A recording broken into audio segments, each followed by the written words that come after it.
أعوذ بالله من الشيطان الرجيم بسم الله الرحمن الرحيم رب اشرح لي صدري ويسر لي أمري واحلل عقدة من لساني يفقه قولي اللهم صل على محمد وآل محمد وعجل فرجهم۔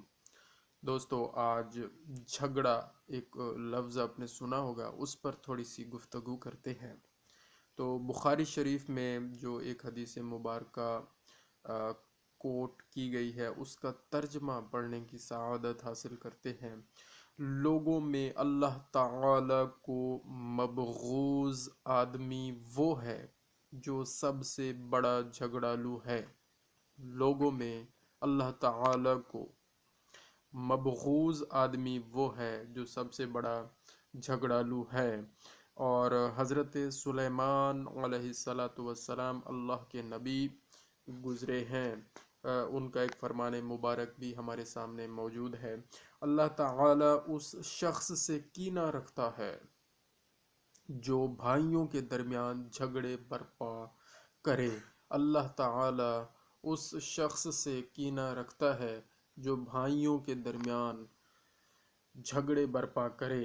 اور تیسرے نمبر پر حضرت سلیمان علیہ السلام ہی کا ہی فرمان مبارک موجود ہے۔ فرماتے ہیں جھگڑے کو پیشتر اس کے کہ وہ تیز ہو جائے چھوڑ دو۔ جھگڑے کو پیشتر اس کے کہ وہ تیز ہو جائے چھوڑ دو۔ تو یہ فرمان مبارک بھی ہمارے سامنے موجود ہے۔ اور اس کے بعد ایک اور فرمان مبارک حضرت سلیمان علیہ السلام کا ہی موجود ہے۔ کسی انسان سے بے سبب جھگڑا مت کر کہ اس نے تجھ سے بدی نہیں کی۔ کسی انسان سے بے سبب جھگڑا مت کر کہ اس نے تجھ سے بدی نہیں کی۔ اور پھر اس کے بعد ایک اور فرمان مبارک حضرت سلیمان علیہ السلام کا ہی ہے، فرمایا آدمی کی عزت اسی میں ہے کہ جھگڑے سے باز رہے، لیکن بے دانش چھیڑ چھاڑ جاری رکھتا ہے۔ بے دانش چھیڑ چھاڑ جاری رکھتا ہے۔ تو یہ فرمایا کہ آدمی کی عزت اسی میں ہے کہ جھگڑے سے باز رہے۔ اور حضرت امام علی علیہ السلام کا فرمان مبارک بھی موجود ہے۔ فرمایا جھگڑے میں کودنا انتہائی آسان ہے مگر اس سے نکلنا انتہائی مشکل۔ جھگڑے میں کودنا انتہائی آسان ہے مگر اس سے نکلنا انتہائی مشکل۔ اور اسی طرح ایک فرمان ہے جی حضرت عمر بن عبدالعزیز، جو کہ 2.5 سالہ تقریباً ان کا ایک دور گزرا ہے اور بڑا کمال کا دور گزرا ہے۔ حضرت عمر بن عبدالعزیز اچھے حکمران رہے ہیں۔ انہوں نے فرمایا جو شخص لڑائی جھگڑے سے الگ رہتا ہے اس کو فلاح حاصل ہو گئی۔ جو شخص لڑائی جھگڑے سے الگ رہتا ہے اس کو فلاح حاصل ہو گئی، فلاح حاصل ہو گئی۔ اور اسی طرح ہمارے ایک حکیم صاحب گزرے ہیں، حکیم محمد سعید صاحب، وہ بھی بڑے اچھے پڑھے لکھے تھے، شخصیت ان کی بہت ہی اعلیٰ۔ ان کا بھی ایک میں نے پڑھا ہے،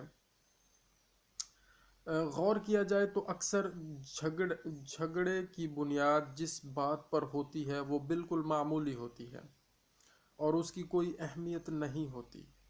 تو یہ انہوں نے کہا، بہرحال یہاں پہ جو بک میرے سامنے ہے اس میں ان کا بھی یہ کوٹ ہے، ایک مطلب ایک ان کی یہ بات لکھی ہوئی ہے۔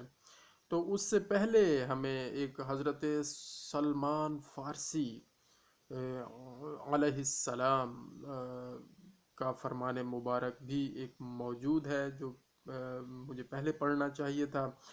تو فرمایا کہ جھگڑا بڑھنے سے قبل تم اس سے الگ ہو جاؤ۔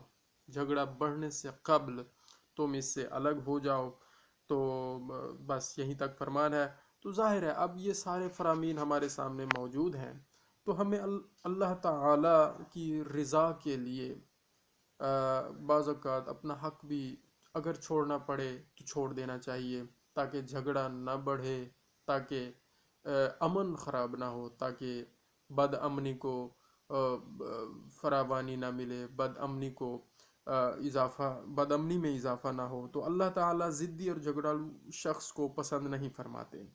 تو یہ سارا لب لباب ہم نے یہ نکالا ہے کہ جھگڑے کا آغاز کرنا تو انتہائی آسان ہے، لیکن اب اس سے نکلنا انتہائی مشکل ہے۔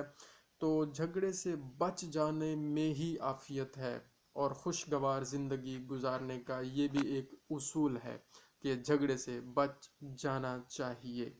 اللہ تعالی ہم سب کو عمل کرنے کی توفیق عطا فرمائے اور امن سے رہنے کی توفیق عطا فرمائے۔ جزاک اللہ خیرہ۔ اللہم صلی علی محمد وآل محمد وعجل فرجہم۔